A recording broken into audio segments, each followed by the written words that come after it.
Hey guys, this is my review for Remember Me. So in this game you play as a chick who basically starts off in the Memorize company, which is like a company which takes people's memories and then sells them and helps people remember stuff by storing them in like random devices so you don't forget stuff. And you start off as this chick who's been taken by Memorize, and basically they're going to wipe all of her memories, but she ends up remembering stuff and then escapes with the help of this guy who's helping her through like this comm set that connects to the random chips that are in their back of their heads. So the main idea behind this game is that you escape from Memorize, then you go around trying to find your memories basically and try and remember who you are while trying to take down the company that's basically dealing with all the personal memories of other people in this city. So the game is set in Neo Paris, which is quite cool. It's like a very modern version of Paris, and the graphics are pretty good for this game, so it all looks pretty good. The main gameplay behind this is very heavily like story centered. There's a lot of cutscenes that you pretty much can't skip, so you have to watch a lot of things. There's a lot of talking, just constantly having like conversations with people in a headset sort of thing, jumping to cutscenes. There's not much combat in this game, but you will get a couple fights each level. And pretty much the combat is that you have like combos that you can make up. So there's like a mixture of punching and kicking, and you can sort of like jump over people and then you just combo between them. So they give you combo layouts, which is basically like you'd hit someone with like a kick and then you punch them twice and that would be a combo, and another one would be like 5 attacks in a certain order. And then there's different types of attacks, so there's ones that do bonus damage, ones that reduce the cooldown of your powers, and then ones that give you health, and ones that give you bonus focus.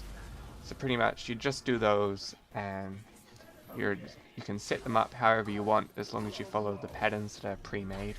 So you just do that, and then you just kick them and hit them until they pretty much fall over. And then you can also steal their memories using your character's powers, which basically it just gives you like, I think it just gives you bonus focus in battle. So focus is what you use for your abilities. So your main abilities are basically going camouflage, and you can like insta kill someone, stuff like that.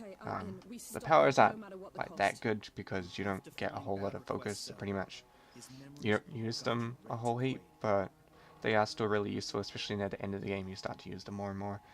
You've also got a ranged weapon, which is basically it's like a memory gun thing which shoots memories. I'm not quite sure how it all works, since for some reason like you can shoot stuff at people which technically doesn't exist, but it still damages them. But whatever, I'll just go off the logic of the game that they're using. But yeah, but this game was quite fun. The story is one that like you really get into. It's not like a first person shooter story where like just sort of it's quite weak and it focuses on the gameplay. This one definitely focused more on storyline rather than gameplay. But the gameplay wasn't bad. I mean, it's super easy. There's not much to it. You pretty much just jump over someone, hit them with a couple healing abilities, they die, you move on. It's not really a whole lot. There are like hidden object things in the game, which are like secret. Basically, they upgrade your health or upgrade your focus, or you can find random artwork stuff which you can look at in the main menu. Not that it's that exciting. I don't think the artwork was really worth looking at, but if you're into like finding collectibles in games, then it's got quite a few to find. Otherwise, yeah, the gameplay is basically just hitting, kicking people, and then there is a whole lot of like climbing. It's not difficult climbing because they put like pointers and they're constantly giving you hints and stuff. I'm not sure if it's like based on what difficulty you play on, because I was just playing on medium. But I mean, there were probably way too many pointers and hints on everything that it just really took out a whole lot of the challenge of the game, which was really disappointing. But I mean, it didn't like ruin the overall enjoyability. It just reduced the difficulty quite a lot. So I definitely say just play it on hard if you're gonna play it. Otherwise, I was playing it on PC, so it was ported from console. But I thought they did a pretty good job. I think there was only like 1 or 2 times where I noticed that like the controls on the keyboard weren't really doing what it would do if I was playing on like console. So it was kind of annoying, but not a big deal. But yeah, otherwise I'd probably give this game a 7 out of 10 because I quite enjoyed it. It was really good. I mean, there weren't that many negatives. It could have used a bit more on the combat side of things. They could have done a lot more with that rather than just standing punches and kicks. Like other people have like weapons and stuff, so it would have been more fun to perhaps get like some sort of high-tech guns or something. But oh well. I mean, still it was really good. Graphics were good cutscene integration.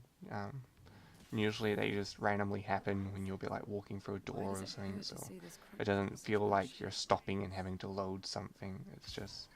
It's quite good. It just flows quite nicely. But yeah, it's just my opinion of the game. If you agree with it or don't agree with it, make sure to drop what you thought of the game in the comments below this video. Otherwise, I'm only going to give it a 7 out of 10. Okay guys, see ya.